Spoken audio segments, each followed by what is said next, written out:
Hello and welcome to the Intel Brief. Today is Friday, the 7th of August. I'm your host Daniel, and today we're going to talk about Germany has arrested a Ukrainian man over spying, the Houthis have attacked Saudi Arabia, wounding 11, and oil price has risen over the Strait of Hormuz fears. So firstly, German authorities have arrested a Ukrainian national suspected of spying on a German arms manufacturer, part of a widening counterintelligence effort across Europe. Investigators believe the suspect collected information on weapons production, likely of the interest of Russian services, amid the war with Ukraine. The arrest fits part of a broader pattern of espionage and sabotage cases targeting European defence supply chains since 2022. So what? I mean, let's be completely frank. I think it's highly likely that this individual was tasked by Russia to map out defense logistics tied to support for Ukraine. This isn't the only person who's been identified doing this. There's been numerous of arrests over the years as part of this kind of campaign.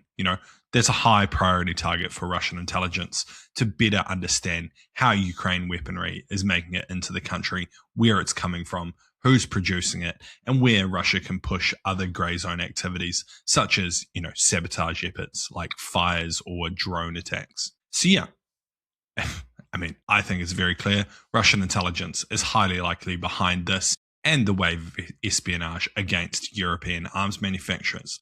I think there is the likelihood that they are supported by other state adversaries such as China and Iran as part of mapping this out. Maybe not so much China, as I think they're more likely to let Russia and Iran get up to the dirty work at the moment, but they all have an interest in better understanding what the European arms logistics scene looks like at the moment and how it's all working in this conflict. Like, China will want to understand this for future conflicts of how Western countries are going to map out and conduct their logistics operations, while Iran and Russia have a clear incentive to do this right now because of their current conflicts.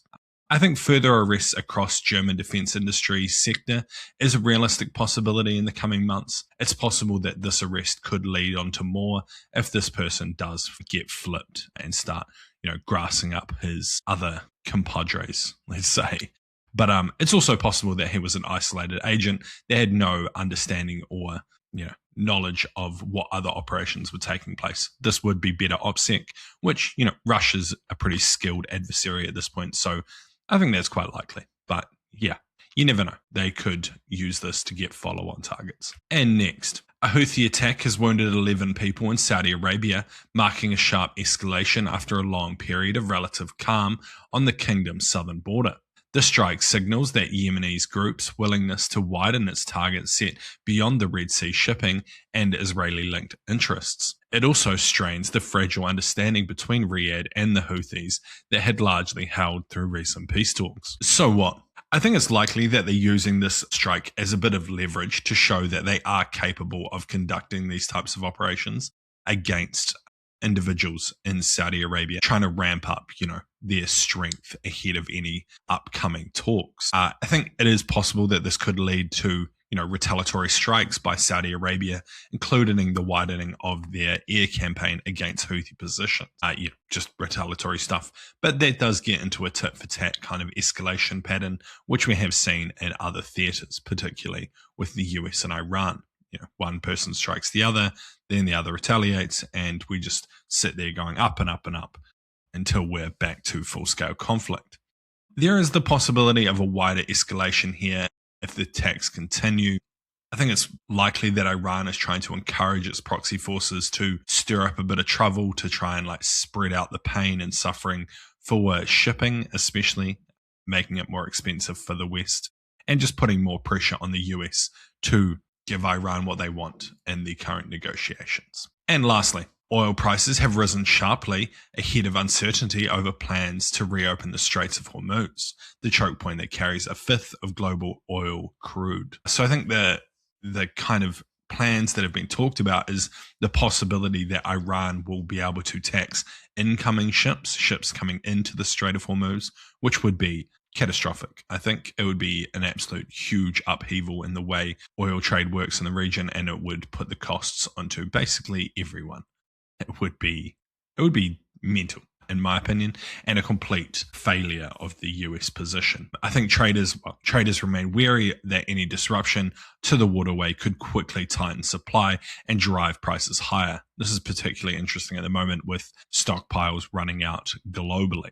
And the move underscores how sensitive energy markets are for any hint of escalation in the Gulf at the moment. So what? Any interruption at this point, I think, rises the price of crude pretty sharply, pretty quickly. As I said, global stockpiles are currently teetering, and with, a person in Mongolia reached out to me recently. I posted a video about it, but he highlighted that the country is down to 15 days of oil, which sent people into a panic buy, which led to lines at fuel stations lasting for 4 to 6 hours. This individual kind of told me about this situation in the capital. So, it is definitely starting to hurt countries, though that one particularly relates to the Russian energy sector and Ukraine's attacks against it. But it is showing that, global oil supply is currently getting strained pretty sharply because of both the conflicts, which are these are affecting 2 significant oil producing regions. So yeah, the energy market's highly likely to remain very volatile until the status of the Straits of Hormuz is fully resolved, whether that be in a positive or a negative way. And I think sustained high oil prices feeding renewed inflation pressure is a realistic possibility. The price of energy goes up, the price of everything goes up. That's kind of the way things go in the Western world at this point. So yeah, not a good sign for inflation around the world and just for everyone. But anyway, that's been the Intel Brief. I've been your host, Daniel, and I'll see you again Monday. See you.